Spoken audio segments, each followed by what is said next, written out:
Hi folks, this is Nathan again with the ebookreader.com. Right here I got the Icarus llumina HD. This is a new Android powered e-reader, and I wanted to break up some of the reviews so the review isn't so long. So for this review I'm going to focus on PDF files, show you how this device handles different PDFs in different ways. There's different apps you can install, and it comes with the preloaded app that supports PDF. So let me go ahead and show you how the preloaded app, how everything lays out and how it works. So this is the device's home screen, and as you can see it doesn't seem to be handling covers very well. I've got these loaded in from Dropbox and it doesn't show the covers. Some it does show covers for.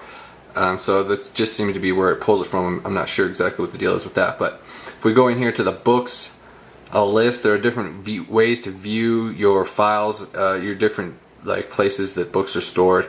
I kind of like this view the best, and then it also shows you how things are laid out as far as what format something is once you actually get to the book. So yeah, that one shows EPUB. So this device comes preloaded with a bunch of books in different languages. A number of them are PDFs, as you can see. A lot of these list PDFs. Some of those actually do display the covers. But let me go ahead and open up this other PDF and show you exactly how the PDF features work with this default app here. So it uses the Adobe Reader app. This is actually different than the Adobe Reader Android app. This is the Adobe Reader Mobile. So let me go ahead and show you exactly how this works. So right off the bat, the first thing you can see is first off, the page buttons work. Right off the bat though, the first thing you can see is the text looks really light. It's like really light gray color. So there's a setting that you go in here. It's a second notch over, and you increase the boldness right there. It's sort of the grayscale boldness, and so that does increase the darkness of the text. As far as settings go, this app doesn't have a whole lot of settings. It's pretty basic. We've got the page slider right here. You can jump around. I would have thought that this would have been able to open up a dialog to add a number, but it doesn't. Then we've got the back right there. So if you jump to something, then you can go back. And then up here we've got bookmarks.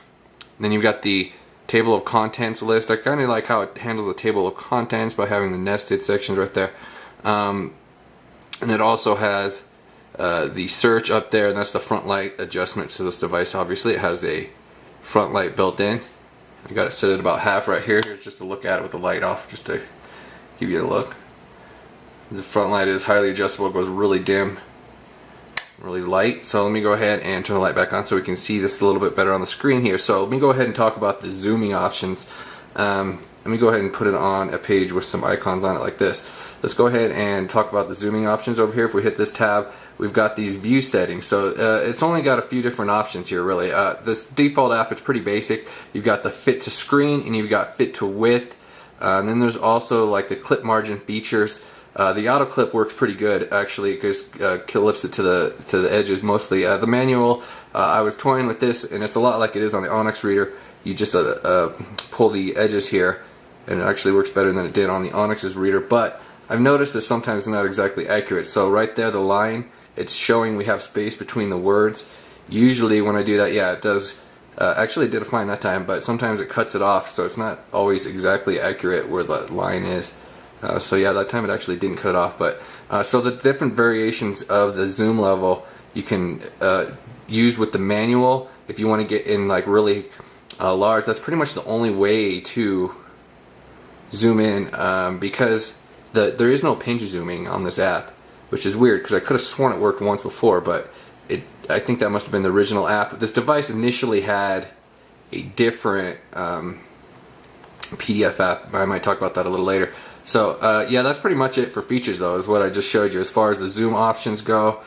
So it doesn't have a whole lot of zoom settings. As far as the custom zooms, you don't have the pinch zooming like you do on a lot of the apps, and it doesn't really invoke the partial refresh or anything like that would make it work really well. The only really other option we have down here is the option to turn the progress bar to mini, but I didn't talk about reflow. You do have the option to reflow in this app, so you can view it with larger font size just in the reflow manner. Actually, it's not reflowing right now. I don't know what the deal is. Let me go ahead and back on out of here. Maybe we need to reset the zoom level first, because that was not reflowed right there. The clip margin thing does go kind of weird when I don't have the auto set back. So let's go ahead and reset auto, hit reflow. I didn't do it again. That's definitely not reflowed, because those objects would all be in a line instead of all spaced out like that. So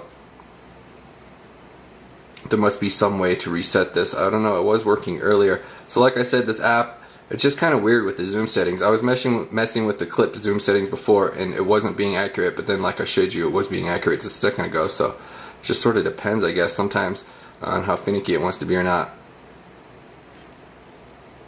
For whatever reason, it's really not reflowing, because that is not reflow right there, but it was doing it earlier with this exact same title, so I find that kind of strange.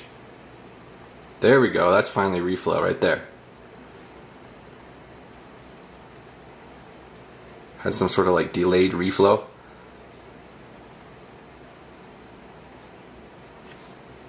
Okay, so like I said, this app, it's pretty basic. I don't want to spend a whole lot of time showing you this, because we can go ahead and load up the regular Adobe Reader app and have a little bit more as far as features go. So it does have the rotation as far as landscape mode goes right there, which obviously is going to work better when you have it set to width. Let's go ahead and set to width right here. Yeah, if we have it set to width, then that is obviously going to lay out the PDF quite a bit better as far as landscape mode goes. There we go. And then it just scrolls it down when you use the page buttons or when you touch the screen. Let's go ahead and see if that link worked right there. Ooh, it did. Nice. Alright, so let's back out of here. Go ahead and get back to portrait mode. Okay, so that's pretty much it as far as features go with the built-in PDF app. Let me go ahead and show you some other options here. So one thing I would have thought with the Icarus Excel, you can, or the Onyx Books T68, you can tap on a title here and get options to open different apps. As far as I can tell, there isn't anywhere to do that on this device. Even when you go in the book section, you just get the option to like rename it. You don't get the option to open, select an app to open it with. So one way you can work around that, of course, is using something like Calibre Companion or Dropbox. If you come in here to Dropbox, you do get the option to select what you want to open the file when you go ahead and click on it here. So we'll give you the standard Android options right there. So that was the Adobe Reader app right there, the built-in one that we were using. Also has this P-Reader one. I tried that one initially before the update. It did have the pinch zooming, I think, but they said it was more stable with the Adobe Reader PDF, so they went over to that one. Let me show you this Android Reader versus the regular Adobe Reader though, so it's going to be quite a bit different as far as the features go. We got a lot more features with the Adobe Android app. Like you have highlighting, you can do on-screen markup, and then those actually get saved to your Dropbox. So I have one of those annotations on here somewhere. I don't know if we'll come across it. But so as far as this app goes, we do have some more features. But like with any other Android app that's an e-reading app that isn't coded for page buttons, these buttons aren't going to work like it did with the preloaded app. And so things are going to be like more jumbled when you page turn because of all the page refreshing and such. Okay, so we've got different view modes here. Let's go ahead and change the view modes. So I got a single page right now. You can have the continuous where it basically goes, you know, up to down like this, and you can scroll like that. You know, it doesn't work bad. The text gets kind of fuzzy at times. You can use this refresh button right there. And then, so of course, this app, it does have the pinch zooming. Has all the standard, you know, Android features. And if we select on a word, you get these options to add freehand notes, text notes, and you can add your signature to the PDFs, of course, too, because this is the Adobe PDF app. So if we tap on here, we get the options to bring up settings with the different view modes and whatnot. Like you got your search, bookmarks, and you can add on-screen annotations right there. With the different view modes, I kind of like this scrolling mode, the single page mode. It kind of works okay too, though. Scrolling is a little bit more fuzzy, but it's like less scrolling because you just tap the screen to turn pages.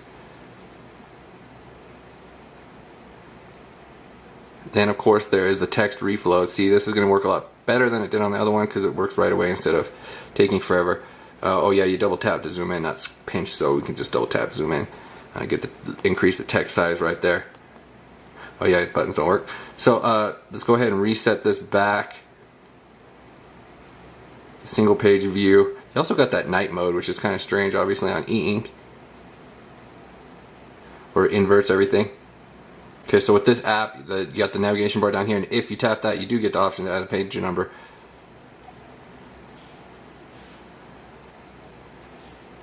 So in some ways, this app definitely does work better than the built-in app. It just has, you know, it's just not optimized for e-ink, so obviously the page buttons don't work. That's how it's going to be with other apps. Like I have Easy PDF installed on here as well, and it's just so tablet oriented. It's hard to deal with on an ink screen because there's just so much flashing and there's stuff on the screen. You could possibly get it set up with some settings, but there's a lot of stuff to do with that app. One other thing with this Adobe Reader app, we were using that basic file right there. I always like to test this 90 megabyte image file with these apps just to see how it handles it. And this app, it's kind of deceiving because at first it loads it really like pages. I'm like, I can't believe page turns are this fast on a PDF on an e-ink e-reader, but it sort of seems to like load a few pages and then sort of cache them, I think, and then it really bogs down if you like keep trying to page forward really fast. So if I page forward, then it just stops the paging forward after a while, and then it kind of freezes up for a little bit, and then it will start going again. I'm going to go ahead and wrap up this review right here. Check out the ebookreader.com. I'm going to post some additional reviews for this device, of course. If you're looking for some more info, check that out, and thank you for watching.